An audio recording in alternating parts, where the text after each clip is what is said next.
нас раньше в школе учили, или как не то, что в школе, с детства учили, да, всегда быть справедливым. То есть, если нам говорят о том, что вы должны соблюдать единую форму, вы его нарушаете. Во-первых, мы не нарушаем.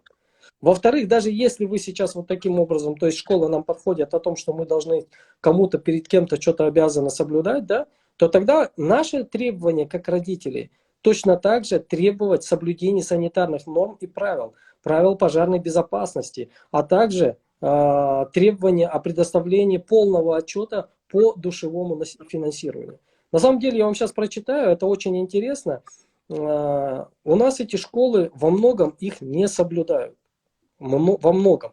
Я вот сейчас даже зачитаю некоторые правила. Я вот смотрел санитарные нормы и правила, которые требования к объектам образования.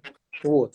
И там есть много моментов. Вот, допустим, поломанные заборы вокруг школы. Вот у каждого есть школа. Если вокруг школы заборы имеют какую-то дырку, там, грубо говоря, отломанный забор, это уже нарушение.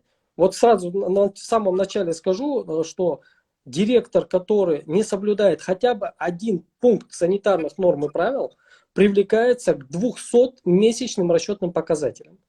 Это порядком 600 тысяч тенге. А таких нарушений, поверьте мне, не одно. А их порядком 30 или 40 во многих школах. Вот я вам сейчас несколько зачитаю. Вот эти требования, вот как раз в пункте 6 говорится о том, что заборы должны быть цельные вокруг школы. То есть мусорки, которые находятся на площадке, должны находиться на твердой поверхности. С 3 сторон должны быть огражденные. Крышка должна быть закрытой. Да? То есть не у всех школах это соблюдается. В школах должно быть соответствовать требования. То есть представьте, в классе должно быть на одного ученика 2,5 квадратных метра. То есть и при этом не более 25 учеников. То есть если 25 учеников умножаете на 2,5 метра, это 75 квадратных метров. Это трехкомнатная квартира, там, грубо говоря, вот такая большая. Это должен быть такой класс. Во многом, я вам сразу скажу, у нас это у нас переполнены школы. У нас сейчас переполнены школы, и вопрос о том, что вводить дистанционное обучение, то есть это тоже вопрос, который нужно поднимать, о том, чтобы разгружать эти школы. Это нарушение однозначно и во многих школах есть, между прочим. Вот, далее. В спортзалах, допустим, да, батареи должны находиться на уровне 2,4 метра, либо должны быть закрыты. То есть вот эти вот окна и плафоны, которые освещают, они должны быть закрыты от попадания там мечей и так далее. Да? То есть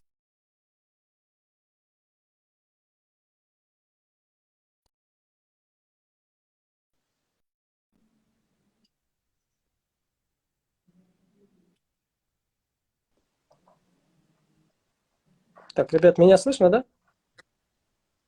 Вот сейчас слышно, брат, вы вернулись. Все, хорошо. Сейчас что-то у меня, видать, интернет вышел из-за этого что-то было. Вот. Далее получается у нас холодное водоснабжение, то есть питьевое водоснабжение для детей должно быть обязательно предоставлено.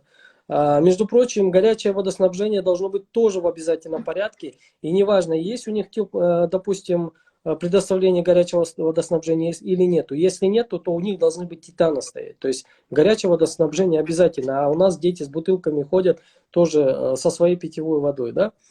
Если предоставляют, как говорят, кипяченую воду, кипяченая вода должна предоставляться не более 3 часов. После 3 часов ее должно убирать и другую кипяченую воду ставить. То есть вот эти требования.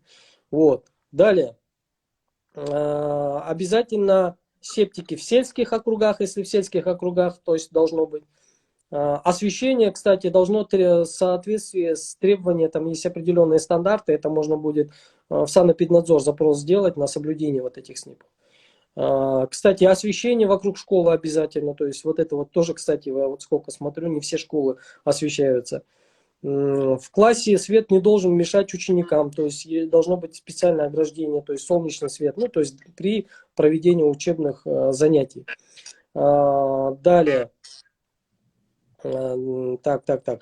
Термометры температуры, кстати, должны быть. То есть вы своему ребенку можете сказать о том, чтобы он зашел в любой класс и мог увидеть термометр. То есть какая температура предоставляется. Если температура, допустим, там ниже там, 20 и так далее, то это опять же будет нарушение. То есть существуют определенные правила. Также у нас получается спортивные площадки. Кстати, даже на улице идут определенные правила. Вот спортплощадки на улице, которые в школах находятся, они должны содержаться, это, во-первых, в чистом виде, то есть не должно быть никакого мусора на территории. Во-вторых, даже вон те специальные такие площадки для прыжков в песок должны быть без примеси камней. А те эти, как называют, снаряды, которые устанавливаются на площадках вот сейчас везде, то есть они должны быть все исправные. Неисправность — это тоже уже получается нарушение есть. В каждом туалете должны быть жидкое мыло, полотенцесушители, должны быть обязательно закрывающиеся туалеты, то есть ребенок должен заходить. Я помню просто в наше время туалеты вообще были, вот 3 унитаза стоит, все, и на открытую, они должны закрываться изнутри, то есть это тоже должно соблюдаться. Вот. Далее еще какие у нас там нарушения?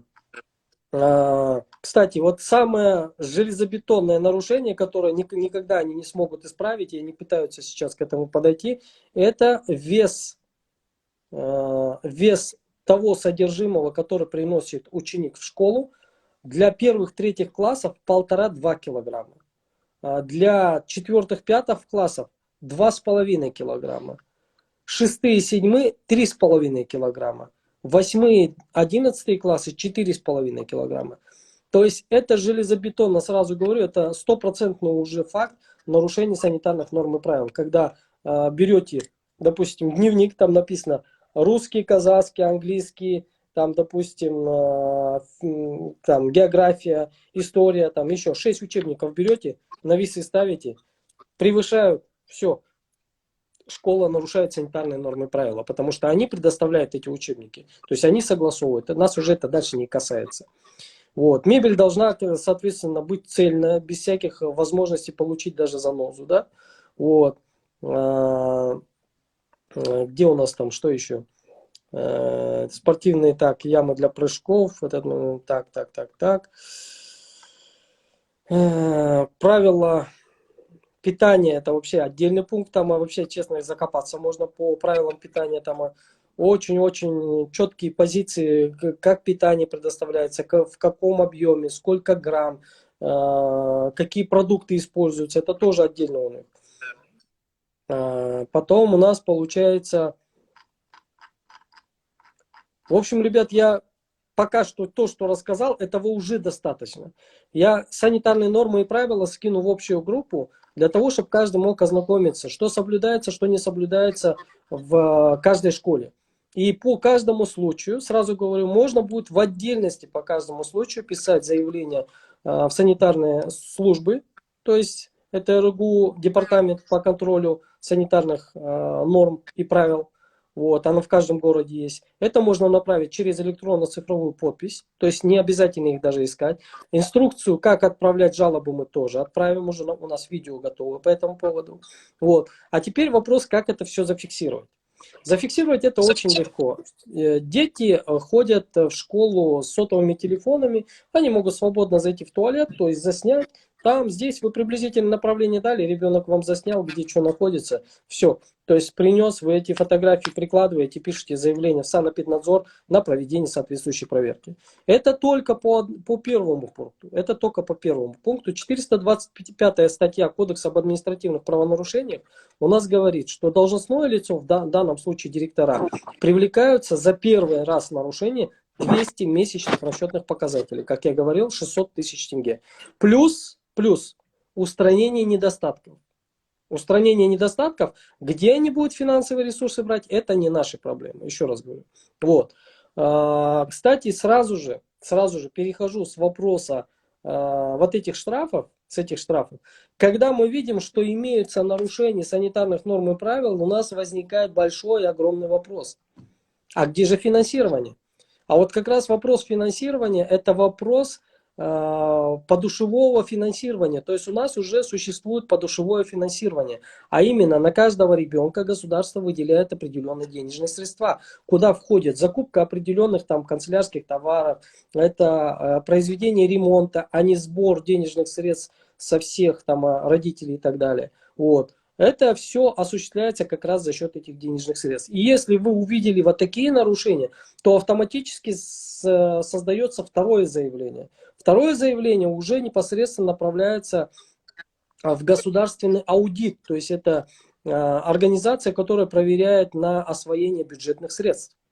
И здесь на самом деле уже не только штраф, здесь в принципе могут даже возбудить уголовное дело в отношении этих должностных лиц. То есть каким образом эти деньги были оприходованы. И если будет выявлено, что хотя бы в 3-5 школах, допустим, того или иного города, эти денежные средства были не оприходованы, то возникает вопрос о проведении проверки в отношении руководителя ГОРАНО этого города. То есть тогда уже нужно ГОРАНО наказывать. А если это будет по Казахстану, то вопрос уже будет подниматься в соответствии с занимаемой должности министра просвещения, насколько он справляется со своими обязанностями по контролю своих подчиненных. То есть, поэтому второй вопрос – это подушевое финансирование. В этой части сразу рекомендую делать обращение по поводу запроса. То есть, это в рамках статьи 18 части 3 Конституции Республики Казахстан каждый родитель имеет право делать запрос по правам, то есть по вопросам, которые затрагивают напрямую его права. В частности, поскольку подушевое финансирование выделяется в том числе на нашего ребенка, то я как родитель имею право обратиться к директору с четким подробным разъяснением, куда были израсходованы, допустим, 73 миллиарда тенге, которые были выделены на школы Казахстана. То есть они должны мне отчитаться. Если мне они на этот официальный запрос не дадут ответа, то я, соответственно, буду уже писать соответствующую жалобу для проведения проверки уполномоченных органов. Вот. Это второй пункт. Я думаю, третьим пунктом, пока закончим, я могу очень много на самом деле говорить о том, какие у нас недостатки имеются в школе, в ГОРАНО, там, в министерстве и так далее. Третий пункт – это правила пожарной безопасности. Правила пожарной безопасности, вот в том числе, кстати, по турникетам, он очень много резонанса на самом деле поднимался, то есть по соблюдению. Вот. И в частности, по правилам пожарной безопасности, вот здесь есть у нас несколько пунктов. Во-первых, приказ о назначении ответственного за соблюдение правил пожарной безопасности. Это должно быть. К сожалению, это не во всех школах, насколько я со своими, будем говорить, друзьями разговаривал, фактически не соблюдаются. То есть должны быть ответственны. Если ответственны, то у него должно быть техническое образование, либо он должен проходить определенный курс по этому, и у него должен быть подтверждение. У них должна быть инструкция по правилам пожарной безопасности, план эвакуации. То есть по плану эвакуации там должны быть вот эти вот вывески, стрелки и так далее, куда идти и так далее. То есть должны быть аварийные выходы, то есть аварийное питание. При эвакуации не должны быть обшиты горючими материалами, то есть входа, выходы и так далее. То есть проверка огнетушителей на пригодность, то есть они должны проходить, то есть у них есть пригодность, там если проходит, там, к примеру, 2 года или 1,5 года, там, я не знаю, у каждого огнетушителя там есть определенный срок, то есть, следовательно, их должны менять. Маркировка, вот, кстати, интересный момент, на каждой розетке, на каждом включателе должно быть написано 220 вольт, 240 вольт. Если даже просто маркировки нет, то это уже нарушение правил пожарной безопасности. То есть соединение электропроводов, кстати, у нас это у многих существует, когда бывают скрутки, да, вот где-нибудь хоп, изолентой и скрутку сделали. Это нарушение правил пожарной безопасности, это отдельный уже момент. Сигнализация, то есть должна быть исправность, договор на осложнение, то есть по вот этим сигнализациям должен быть. Кровля должна быть, если она из дерева, то должна быть обработана там огнезащитным определенным материалом с соответствующими документами. Подвал, кстати, в школе должен без хлама, без мусора, то есть без торчащих розеток и так далее. Решетки на окнах на первом этаже категорически запрещены, их не должно быть. Потому что в случае правил пожарной безопасности через эти окна должны дети выходить. То есть это я вам тоже опять только часть прочитал. Да? То есть это правила пожарной безопасности. Я думаю, пока что даже вот на этом уже достаточно просто-напросто сказать, что, ребята, если мы хотим сейчас говорить о правилах, мы будем говорить о правилах, в том числе касающихся наших прав. И здесь вы имеете право написать в санэпиднадзор, вы можете написать в департамент чрезвычайной ситуации, вы можете написать в департамент аудита для проведения соответствующих проверок. Ну и будем тогда соблюдать все эти правила. Ну, как бы вот такой вот аргумент для того, чтобы наши школы понимали, что есть более серьезные вопросы, а не вопрос, как говорится, того, что у ребенка на голове. То есть, и здесь вопрос о том, что у ребенка на голове и как он одевается, это вопрос воспитания. Воспитание. Но на школу не возложено воспитание. Статья 30 Конституции у нас говорит, школа занимается только средним образованием. А статья 27, часть 2 Конституции говорит, обязанность воспитывать возложена на родителей. И воспитывают они в рамках статьи 19 Конституции, в рамках закона Кодекса о браке и семье, в рамках закона о правах ребенка в соответствии со своими культурами или религиозными принципами. И никто их не может нарушать. Международные договора, которые ратифицировал Казахстан, они говорят о том, что у нас дискриминация не допускается. И поэтому нашим директорам очень хорошо нужно понять, что нарушать действующее законодательство не стоит. И мне очень печально, что сейчас мы, простые родители, простые общественники, правозащитники, юристы, пытаемся научить наши школы, Министерство просвещения соблюдать нормы действующего законодательства. Это очень печально, что у нас сейчас идет вот такой вот диалог, где мы пытаемся защищаться законами от государственного органа, который пытается делать какие-то вещи незаконно. Вот это вот момент, конечно, очень нехорошо.